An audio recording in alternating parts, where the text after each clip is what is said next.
और अब बात करेंगे ईरान इसराइल की। अमेरिकी हमले के बाद से ईरान का इसराइल पर लगातार हमला देखने को मिल रहा है। इसराइल के कई शहरों में तेज धमाका किया गया। इसराइल में सुनी गई तेज धमाकों की आवाज तो ईरान ने बैलिस्टिक मिसाइलों से हमला किया है। यरूशलेम, तेल अवीव पर अटैक किया गया। हमले के बाद इसराइल में सायरन बजने भी शुरू हो गए तो सुरक्षा एजेंसियों ने सचेत रहने के लिए भी कह दिया है। तो लोगों को अब बंकर्स में छुपने के लिए कह दिया गया। लोगों को सचेत कर दिया गया है कि वो अपने घरों में रहें। आसपास जहां भी उनके इलाके में बंकर मौजूद है वहां पर जाएं और वहां पर छुप जाएं, क्योंकि जिस तरीके से अमेरिका ने ईरान में 3 न्यूक्लियर ठिकानों को नष्ट किया है, सुबह करीब 4:30 बजे जिस तरीके से हमला किया है, उसके बाद से ईरान ने लगातार इसराइल के ऊपर कई हमले किए हैं। और इसी पर बातचीत के लिए मेरे साथ संजीव श्रीवास्तव जी लगातार बने हुए हैं, सीधा उनके पास चलेंगे। संजीव जी, जब आपसे अभी चर्चा हो रही थी तो आपने एक बहुत ही महत्वपूर्ण बात कही कि जो रूस है और चीन है, शायद ही जिस तरीके से अमेरिका ने इसराइल की मदद की है, खुले तौर पर उसने एंट्री कर ली है, वो इस तरीके से शायद ही वो कदम उठाते हुए नजर आएंगे। लेकिन अगर वो वैसा नहीं करते हैं तो सवाल ये भी खड़ा होता है कि आखिर ईरान के पास इतनी ताकत कहां से आ रही है, वो भी अमेरिका से लड़ने की, क्योंकि अमेरिका एक ऐसा सुपर पावर कंट्री है जिससे कोई भी खुले तौर पर लड़ना नहीं चाहता है। और अगर ईरान को रूस और चीन से इस तरीके से समर्थन नहीं मिलेगा तो फिर इतना कॉन्फिडेंस ईरान के पास कहां से? देखिए, ईरान ने अपने जो बैलिस्टिक मिसाइल के प्रोग्राम को बहुत लंबे समय तक उस समय से चला रखा था और ईरान अपने अनेक वेपन्स को वो एक्वायर कर रहा था। और यद्यपि कि इस पूरी सिचुएशन में मैं चाइना और रशिया की कोई डायरेक्ट एंट्री तो नहीं देखता, लेकिन ईरान जाहिर है कि अनेक राष्ट्रों के से अनेक तरीके के वेपन सिस्टम्स को एक्वायर करने की भी वो कोशिशें करता रहा है। लेकिन ईरान का जो स्वयं से अपना जो मिसाइल डेवलपमेंट प्रोग्राम है उसमें उसने बड़ी सफलताएं पाई, बड़े ड्रोन्स बनाए, बड़ी बैलिस्टिक मिसाइल्स बनाई, हाइपरसोनिक मिसाइल्स तक ईरान के पास मौजूद हैं और जिसका कि इस्तेमाल वो इसराइल के विरुद्ध हमलों में उसने किया भी है, सफलतापूर्वक किया है। और ईरान के जो और इसराइल के जो multi layered air defence systems हैं उसको भेजने में कई ईरानियन हाइपरसोनिक मिसाइल से सफलताएं पाई हैं। तो ईरान का अपना स्वयं का हथियारों का जो जखीरा है उसमें काफी ताकत है। हालांकि ये मैं देखता हूं कि जहाँ तक ईरान की जो एयर पावर का प्रश्न है तो ईरान के पास जो एयरक्राफ्ट की जो एडवांस्ड फाइटर जेट्स की भारी कमी है, उस तरीके के जेट्स उसके पास मौजूद नहीं है। लेकिन मिसाइल्स की और ड्रोन्स की जो शक्ति है वो ईरान के पास जरूर है। वो न्यूक्लियर वेपन्स को एक्वायर करके वो जाहिर है कि अपने आप को इस सिचुएशन में रख देना चाहता था कि जैसा कि नॉर्थ कोरिया का तनाशा किम जोंग उन अपने न्यूक्लियर वेपन्स का दम भरते हुए और बैलिस्टिक मिसाइल का दम भरते हुए अमेरिका से को चैलेंज करने की कोशिश करता है। तो उस तरीके की एक सिचुएशन और एक इनविंसिबल सिचुएशन को हासिल करने की ईरान की मंशा अवश्य थी। लेकिन यदि ईरान इस तरीके के न्यूक्लियर वेपन्स को एक्वायर कर लेता तो जाहिर है कि ये पूरे इसराइल के लिए, जो सुन्नी अरब वर्ल्ड के जो राष्ट्रों के लिए एक बड़ा खतरा होता। न्यूक्लियर टेररिज्म का खतरा भी बढ़ जाता, क्योंकि ईरान ने अपने अनेक वेपन सिस्टम्स को आतंकियों को भी ट्रांसफर किए हैं, ये भी हम जानते हैं। तो ये जो पूरी सिचुएशन है वो पूरे मिडिल ईस्ट रीजन के लिए और विशेष रूप से इसराइल के लिए काफी विनाशकारी साबित हो सकती है। और जैसे ईरान की तरफ से नारे लगाए जाते हैं, death to America, death to Israel, holocaust को डिनाई करना और इसराइल को वर्ल्ड मैप से मिटाने की बात जिस तरीके से ईरानियन रिजीम करती है, तो ऐसे में जो इसराइल के ऊपर तो विशेष रूप से खतरा बहुत बढ़ जाता। लेकिन ईरान ने एक लंबे समय से अपने वेपन्स डेवलपमेंट प्रोग्राम को आगे बढ़ाया है और उसमें सफलताएं भी पाई हैं और जिसका कि परिणाम हम देख रहे हैं कि इसराइल के अंदर भी जाकर के ईरान कुछ हमले कर पाया है। और जाहिर है कि ये पूरी जो ईरान का के लीडर्स के द्वारा जो बातें कही जाती हैं, चाहे वो इसराइल के अगेंस्ट में हो या अमेरिका के अगेंस्ट में हो, वो उन वेपन्स को जो उसने एक्वायर कर रखे थे उसका भी कॉन्फिडेंस है कि जिसकी की वजह से वो बातें करता है। दूसरा, मैं ये वर्तमान स्थितियों में ईरान इस बात की अपेक्षा अवश्य कर रहा होगा कि उसे अन्य महाशक्तियों का सपोर्ट मिलेगा, लेकिन ये शीत युद्ध की संभावना तो अवश्य दिखाई देती है। रशिया और चाइना अगर आप आप बयानों के स्तर की बात करें तो वो ईरान के साथ निसंदेह खड़े हैं, वो ईरान के पक्ष में ये बयान दे रहे हैं। और रशिया के राष्ट्रपति व्लादिमीर पुतिन और चाइना के राष्ट्रपति शी जिनपिंग ने जो अभी हाल की फोन की वार्ता की है, उसमें सारी सिचुएशन में ईरान के समर्थन की ही बात कही गई है। लेकिन वो जो समर्थन ईरान का है वो कोई ऐसा डायरेक्ट समर्थन नहीं होता हुआ मैं देखता कि जैसा कि अमेरिका का इजराइल के साथ। और ये जो पूरी सिचुएशन है वो जाहिर है कि ईरान के लिए प्रॉब्लमेटिक है, ईरान को ये वल्नरेबल करने वाली सिचुएशन है। मिडिल ईस्ट रीजन में भी शिया सुन्नी की डिवाइड की वजह से और अमेरिका के अनेक मुस्लिम वर्ल्ड के राष्ट्रों के साथ गहरे संबंध होने की वजह से अनेक मुस्लिम राष्ट्रों में अमेरिका के बेसिस हैं। तो ऐसे में ये जो राष्ट्र है मुस्लिम वर्ल्ड के राष्ट्र, वो ईरान के साथ जाकर के अमेरिका से कोई ज्यादा अवैध नहीं बोल लेना चाहेंगे। और शिया सुन्नी का डिवाइड तो है ही। तो ये जो पूरी सिचुएशन है ईरान के लिए फेवरेबल नहीं दिखाई देती। और ईरान के लिए बेहतर यही होगा कि वो अपने ऊपर संयम रखे और सिचुएशन को डी एस्केलेट कराने की तरफ वो आगे बढ़ाए। और ईरान की तरफ से कुछ जो रिटेलिएशन है वो मैं अवश्य देखता हूं कि ईरान उसे करेगा। और जैसा कि आप अपने रिपोर्ट में बता रहे हैं कि ईरान की तरफ से हमले किए भी जा रहे हैं, लेकिन कोई जो इस तरीके के रिटेलिएशन का जो स्केल क्या होगा, किस स्तर का हमला करेगा, वो अभी हमें आगे आने वाले समय में देखना होगा। यदि ईरान ने अमेरिका को सरप्राइज दिया, इजराइल को कोई सरप्राइज दिया और बड़े अटैक करने में वो सफल हो गया, जिसमें कि अमेरिका की बेसिस टारगेट हुए या इजराइल के बड़े शहर टारगेट हुए, और सब्सटेंशियल डैमेज अगर हुआ, तो ऐसे में जो ये जो इस्लामिक रिजीम है उसके ऊपर भी अमेरिका और इजराइल कोई सीधी कार्रवाई कर सकते हैं। और फिर जाहिर है कि उनकी जो मंशा होगी वहां पर रिजीम चेंज को करने की भी अवश्य है, इसमें कोई दो राय नहीं है। बिल्कुल संजीव श्रीवास्तव जी, ये बात आपने बिल्कुल सही कही, लेकिन ईरान ने ये बात साफ तौर से सीधे तौर पर कह दी थी कि अगर अमेरिका इस युद्ध में एंट्री करता है, अगर अमेरिका की तरफ से हमला होता है तो फिर अमेरिका भी तैयार रहे, क्योंकि ईरान की तरफ से हमला किया जाएगा। आगे भी हम इसके ऊपर लगातार चर्चा करेंगे, आप हमारे साथ बने रहिए। लेकिन इसी बीच एक बड़ी अपडेट दर्शकों को देते हुए ईरान पर अमेरिकी हमले को लेकर नेतन्याहू का बयान सामने आया है। ट्रंप का फैसला बेहद ऐतिहासिक है और साहसिक है, ऐसा नेतन्याहू की तरफ से कहा गया। तो शक्ति के माध्यम से शांति लाने की कोशिश, ऐसा नेतन्याहू ने कहा। आगे उन्होंने कहा कि पहले शक्ति आती है और फिर शांति आती है। तो अमेरिका ने जो किया है वो कोई और नहीं कर सकता और आपका साहसिक निर्णय इतिहास बदल देगा। इस बात को खुद बेंजामिन नेतन्याहू ने कहा है। तो देखिए जिस तरीके से अमेरिका की तरफ से ये एक्शन लिया गया है, उसके बाद बेंजामिन नेतन्याहू का भी इसके ऊपर बयान, जिसमें उन्होंने ट्रंप के फैसले को बेहद साहसिक बताया है और यही बताया कि शक्ति के माध्यम से ही शांति आती है, यानी कि पहले शक्ति का प्रदर्शन होता है और उसके बाद शांति स्थापित की जाती है। Congratulations, President Trump.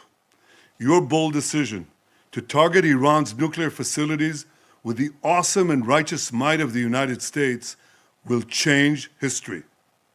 In Operation Rising Lion, Israel has done truly amazing things. America has been truly unsurpassed. It has done what no other country on earth could do. History will record that President Trump acted to deny the world's most dangerous regime the world's most dangerous weapons. His leadership today has created a pivot of history that can help lead the Middle East and beyond to a future of prosperity and peace. वहीं Israel Iran युद्ध से जुड़े सूत्रों के हवाले से बड़ी खबर, हिजबुल्लाह के लड़ाके समेत 3 लोगों की मौत हो गई है। इजरायली हवाई हमले में 3 की मौत हुई। तेहरान में इजरायली हमले का निशाना बने हैं। तो एक बड़ी खबर आपको बताते हुए इजराइल ईरान युद्ध से जुड़ी सूत्रों के हवाले से खबर, हिजबुल्लाह के लड़ाके समेत 3 लोगों की मौत हो गई है। तो इजरायली हवाई हमले में 3 की मौत हुई। तेहरान में इजरायली हमले का 3 निशाना बने हैं। तो एक एक जानकारी सामने आते हुए, क्योंकि देखिए अमेरिका की तरफ से अटैक, उसके बाद ईरान की तरफ से भी कार्रवाई की गई है, इजराइल के ऊपर अटैक किया गया और अब इजराइल की तरफ से भी ईरान में अटैक किया जा रहा है। तो संजीव श्रीवास्तव जी लगातार मेरे साथ बने हुए हैं, डिफेंस एक्सपर्ट, सीधा उनके पास चलते हैं। संजीव जी, एक बहुत ही रोचक बात है और हैरानी वाली बात है कि पहले अमेरिका ने ये बात कह दी कि 2 हफ्ते तक हम कुछ भी बड़ा हमला नहीं करेंगे, और जब इसके बाद इजराइल ने उसके ऊपर नाराजगी जताई, इजराइल ने कहा कि भले ही अमेरिका की तरफ से ना किया जाए, लेकिन हम फोर्डो के ऊपर अटैक करेंगे क्योंकि हम सक्षम हैं। उसके बाद अमेरिका की तरफ से आज सुबह सुबह यह अटैक किया जाता है। तो क्या ये माने कि अमेरिका शक्ति प्रदर्शन करना चाहता था, इसलिए उसने फोर्डो के ऊपर अटैक किया? क्योंकि अगर अटैक करना ही था तो फिर 2 हफ्ते के लिए क्यों कहा उन्होंने कि रुक जाते हैं और 2 हफ्ते के बाद कुछ बड़ा फैसला लेंगे? देखिए, अमेरिका ने एक एलिमेंट ऑफ सरप्राइज को मेंटेन किया और उसको बोलते हैं डिसेप्शन को उसने क्रिएट किया और पूरी सिचुएशन को अनिश्चित करके रखा।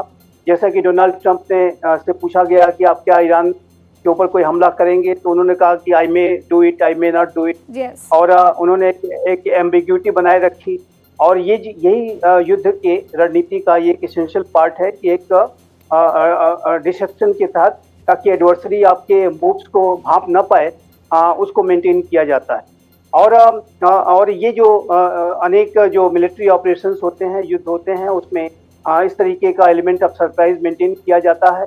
और इसके माध्यम से जो कोई भी हमला जो भी किया जाता है, उसके सफलता की जो संभावनाएं हैं वो बहुत बढ़ जाती हैं। उसमें कोई अवरोध और बाधा आने की जो भी आशंकाएं होती हैं वो दूर रहती हैं। तो ये बात बहुत स्पष्ट है कि अमेरिका के राष्ट्रपति डोनाल्ड ट्रंप ने जब ये कहा कि वो 2 हफ्ते का समय और दे रहे हैं, तो उन्होंने एक डिसेप्शन का सहारा लिया और एक एलिमेंट ऑफ सरप्राइज मेंटेन किया और उसके बाद उन्होंने अगले ही दिन हमला कर दिया। तो ये ईरान भी जाहिर है कि पूरी तरह से जो है बहुत चक्का रह गया होगा और ये एक युद्ध की रणनीति का पार्ट होता है और अमेरिका ने ऐसा ही किया है। लेकिन जहाँ तक अमेरिका के ईरान के न्यूक्लियर वेपन्स के प्रोग्राम को आगे बढ़ने की स्थिति में हमला करने की नीति का प्रश्न था, तो उसमें कोई एलिमेंट ऑफ सरप्राइज नहीं था। और ये बात बहुत स्पष्ट थी कि अमेरिका और इजराइल ईरान के न्यूक्लियर वेपन्स के प्रोग्राम पर लगाम लगाने के लिए उसकी न्यूक्लियर साइट्स को भी हिट कर सकते हैं। इजराइल ने तो पहले ही कर दिया था 13 जून को, और उसके बाद भी अमेरिका के राष्ट्रपति डोनाल्ड ट्रंप ने थोड़ा समय ईरान को अवश्य दिया कि आप अभी भी आपके पास समय है, अभी भी आपके पास स्पेस है कि आप जो है ये न्यूक्लियर डील जो हम कह रहे हैं वो आप साइन कर लें। लेकिन ईरान ने एडामेंट रुख अपनाया। ईरान की तरफ से जो बयान दिए जाते रहे वो धमकी भरे ही बयान थे। इजराइल के ऊपर ईरान लगातार हमले पे हमले करता जा रहा था और उसको सफलताएं भी मिल रही थी। हॉस्पिटल्स पे अटैक हो रहे थे, सिविलियन एरियाज पे अटैक हो रहे थे। तो ये जो पूरी सिचुएशन थी उसको ईरान जिस तरीके से रिस्पॉन्ड कर रहा था, उसने भी अमेरिका को इस बात के लिए प्रेरित किया कि वो इस तरीके की कोई कार्रवाई करे। और जाहिर है कि ये जो पूरी सिचुएशन है उसमें ईरान को भारी क्षति उठानी पड़ी है। उसके जो फोर्डो का, नतांज का, इस्फहान का जो न्यूक्लियर साइट हैं वो तबाह हुई हैं। और अब देखना होगा कि वहाँ पर क्या असेसमेंट्स के बाद किस तरह की रिपोर्ट सामने आती है। हालांकि जो ईरान की तरफ से ये कहा जा रहा है कि वहाँ पे कोई रेडिएशन किस तरह का नहीं हुआ है। और अभी देखना होगा कि वहाँ पर नाभिकी जो मटेरियल, न्यूक्लियर मटेरियल रखे हुए थे, उनकी क्या स्थिति है। क्या ईरान ने उसको कहीं पहले ही शिफ्ट कर दिया था, या सारी स्थितियां अभी आने वाले कुछ समय में हमें अवश्य पता यही तो एक सवाल है जो सभी के मन में उठ रहा है संजीव जी, क्योंकि देखिए एलिमेंट ऑफ सरप्राइज की हम बात कर रहे हैं कि अमेरिका ने एक एलिमेंट ऑफ सरप्राइज रखा हुआ था, तो ये भी एक एलिमेंट ऑफ सरप्राइज है कि आखिर जब अमेरिका ने तीनों जगहों पर अटैक किया है, इतना बड़ा हमला किया, तो आखिर रेडिएशन क्यों नहीं फैल रहा है। यूरेनियम 235 और यूरेनियम 234 जो आइसोटोप्स और आइसोबार्स हैं वो कितनी जल्दी रिएक्ट करते हैं ये हम सभी जानते हैं, लेकिन अब रेडिएशन ना फैलना, इसकी वजह क्या हो सकती है?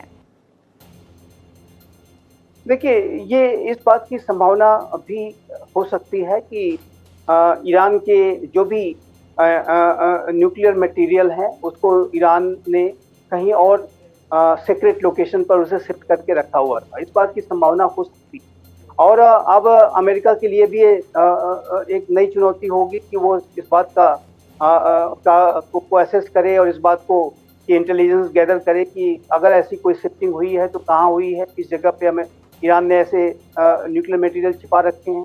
तो ये जो पूरी सिचुएशन है उसमें किसी भी तरीके की जो ईरान की तरफ से अपनी जो प्रिपेयर्ड न्यूक्लियर मटेरियल को सिक्योर करने की जो रणनीतियाँ हैं उसकी प्रिपेयर्डनेस के संदर्भ में संभावना हो सकती है कि उसने पहले ही उसको सिक्योर कर लिया था और एक अनडिक्लेयर्ड लोकेशन पर उसको शिफ्ट कर दिया था। तो इस तरीके की भी संभावना हो सकती है।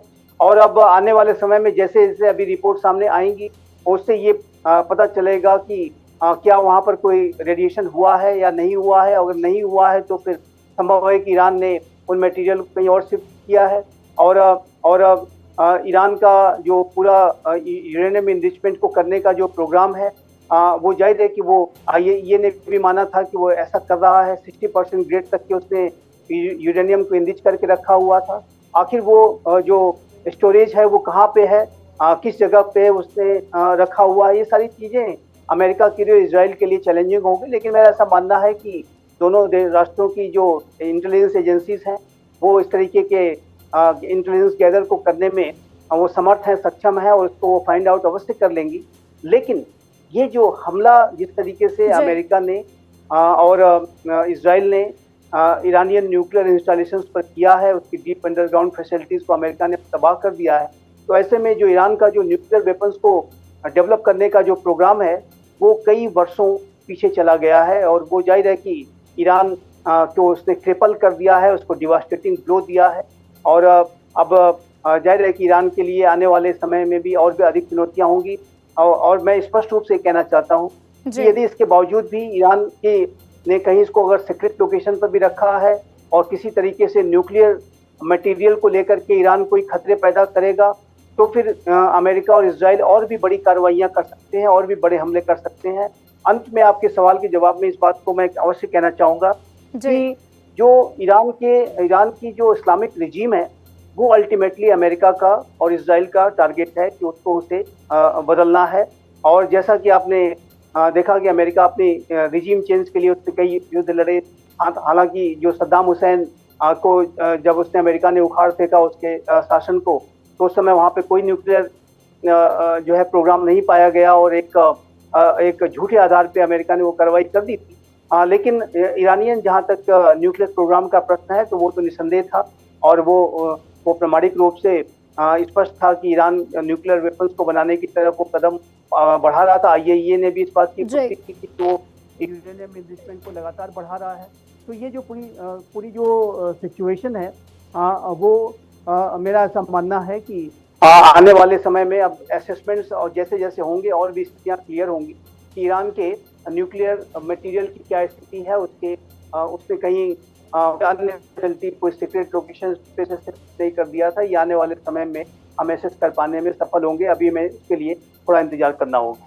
बिल्कुल, लेकिन संजीव जी, जिस तरीके से आपने विस्तार से ये पूरी जानकारी साझा की, विस्तार से एक एक बात बताई, क्या अब आगे ये उम्मीद की जाए कि तख्ता पलट के चक्कर में अमेरिका जो है खामनेई के ऊपर हमला कर सकता है? क्योंकि ये बयान अमेरिका की तरफ से ही आए हैं कि हम खामनेई के ऊपर भी अटैक कर सकते हैं, हमें पता है कि वो कौन से बंकर में छिपे हैं, कहां पर छिपे हैं। और आज ही जब डोनाल्ड ट्रंप प्रेस ब्रीफिंग कर रहे थे तो उन्होंने कासिम सुलेमानी का भी जिक्र किया है। तो क्या अगला कदम ट्रंप का खामनेई के ऊपर, आपको क्या लगता है? यदि ईरान ने अपना एग्रेशन जारी रखा, ईरान की तरफ से कोई बड़े कार्रवाइयां अगर वो कंटिन्यू करते हैं, तो ऐसे में खुमैनी को भी अमेरिका और इजराइल टारगेट कर सकते हैं। ऐसी संभावनाएं भी हो सकती हैं, इसको रूल आउट नहीं कर सकते।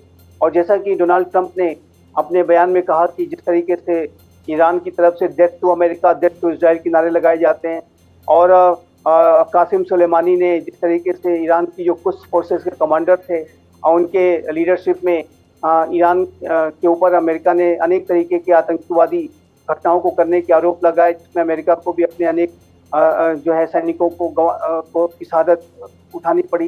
तो ऐसे में ये जो जिस तरीके का रुख अमेरिका के राष्ट्रपति डोनाल्ड ट्रंप का ईरान को लेकर के है कि वो एक मैक्सिमम प्रेशर कैंपेन के तहत ईरान को डील करना चाहते हैं। और डोनाल्ड ट्रंप की जो पूरी वर्किंग स्टाइल है उसमें वो पीस टू स्ट्रेंथ की बातें करते हैं, यानी शक्ति से शांति लाने की बात करते हैं। और उन्होंने बार बार इस बात को कहा है कि वो जाहिर है कि ईरान के ऊपर इतना प्रेशर बना कर रखेंगे कि ईरान किसी भी तरीके से कोई खतरा पैदा करने की स्थिति में न रहे। तो ये जो पीस टू स्ट्रेंथ की जो डिप्लोमेसी है उसको अमेरिका जो कंडक्ट कर रहा है, अपनी पूरी ताकत और क्षमता का प्रदर्शन करते हुए वो सारी स्थितियों पर एक बिल्कुल जबरदस्त दबाव बना रहा संजीव है। जी, और देखना होगा कि पीस फ्रॉम स्ट्रेंथ क्या ये आता है या फिर नहीं, क्योंकि फिलहाल जो युद्ध की स्थिति बनी हुई है, इसके बाद जब ईरान ने इजराइल के ऊपर अटैक कर दिया है तो शायद ही ऐसी स्थिति पैदा हो। मेरे साथ भारत एक्सप्रेस के साथ जुड़ने के लिए आपका बहुत बहुत धन्यवाद। देखते रहिए भारत एक्सप्रेस।